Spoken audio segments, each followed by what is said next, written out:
Hello friends, followers and channel members, welcome back to another video here in Microsoft Flight Simulator 2020.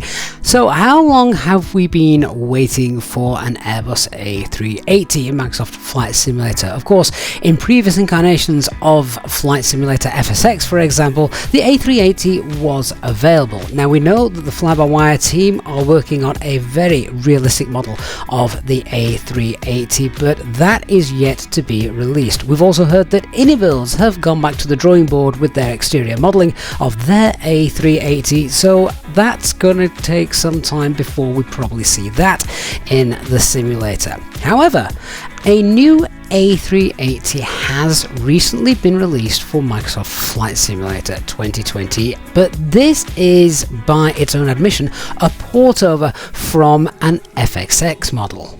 Now, does that mean straight away that it isn't going to be any good? Not at all. But I thought we would take a look at this because when I first heard that this was a new aircraft available to us, I thought this could be something quite exciting. Now, I know that not everybody loves the idea of a long-haul airliner or airliners in general.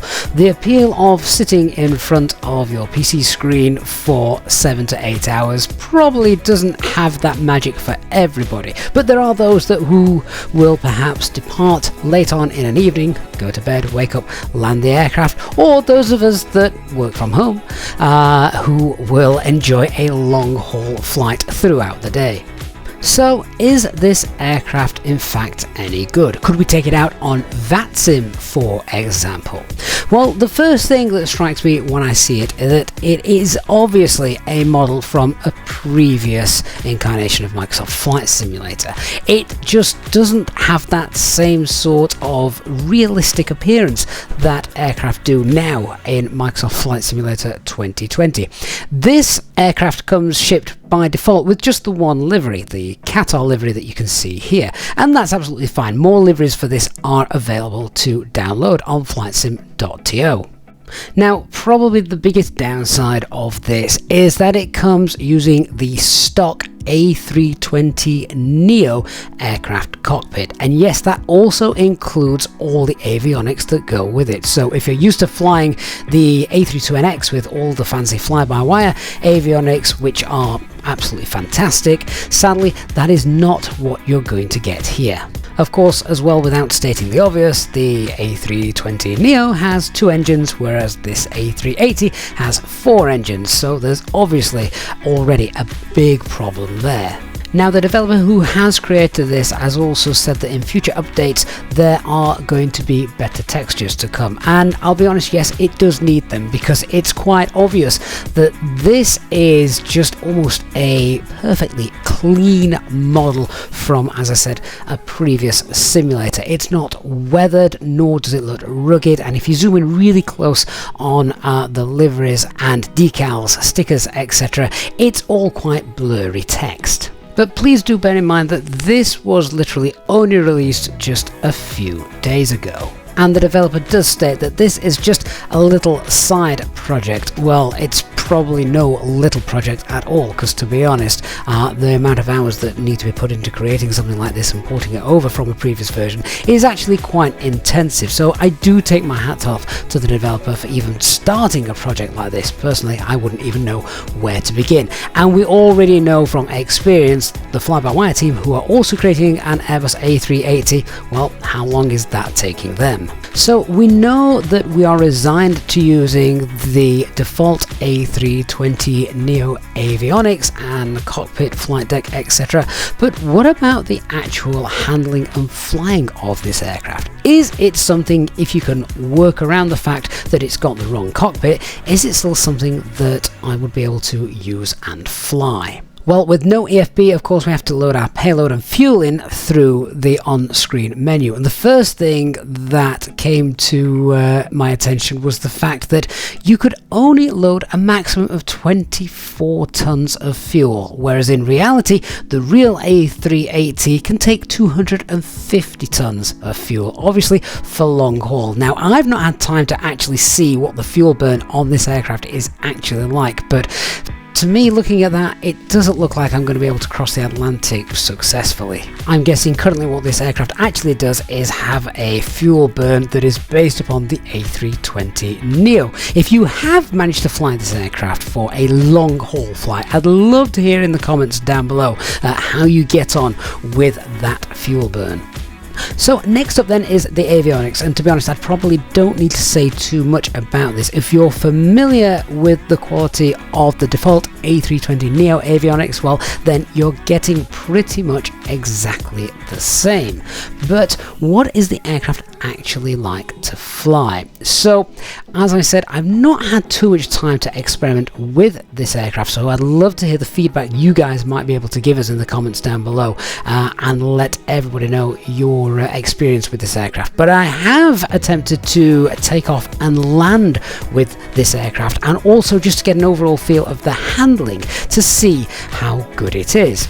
Now, I think I'm okay in saying that I'm pretty competent in Airbus systems, and in the first takeoff attempt, while I hadn't set everything up in the box, etc., the aircraft was configured for supposedly a successful takeoff, and something very strange happened. We seemed to be very lopsided, not quite sure what was going on here. Obviously the navigation display not showing anything, but the parameter flight display showing all sorts of FMAs which you wouldn't expect to see on a normal takeoff roll, but managed to get the aircraft safely and successfully into the air. Sadly though, it wasn't long before I kind of lost control of the aircraft and it dropped out of the sky a little bit. I let the autopilot try and do some of the work as well, and it didn't like the autopilot, and sadly down we went. So here you can see we're at thrust climb, open climb and heading, and well, it just didn't want to listen to any of those. Autopilot was engaged, auto thrust was engaged,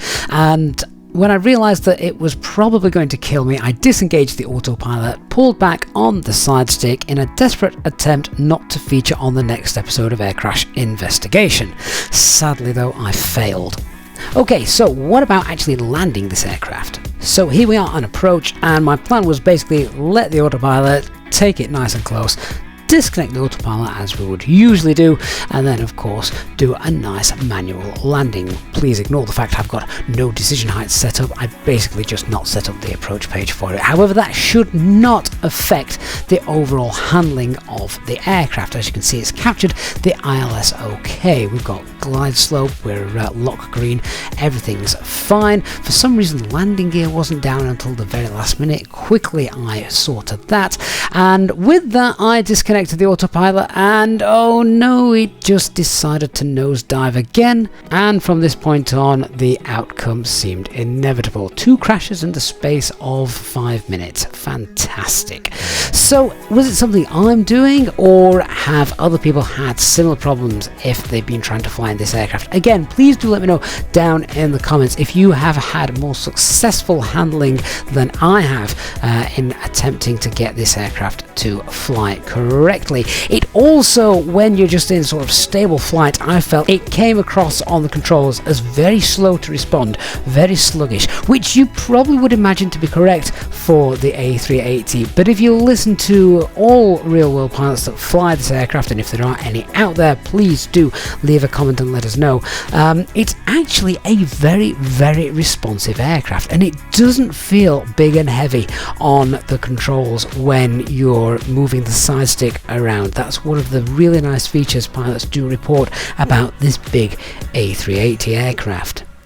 So there we go. Remember though, this is free to download. It's available on flightsim.to. There's a link in the video description down below. Thank you so much for watching. I'd love to hear your views on this aircraft as well, and of course the news regarding the FlyByWire A380 and the IniBuilds A380. Is this an aircraft you're really waiting to fly and see in Microsoft Flight Simulator?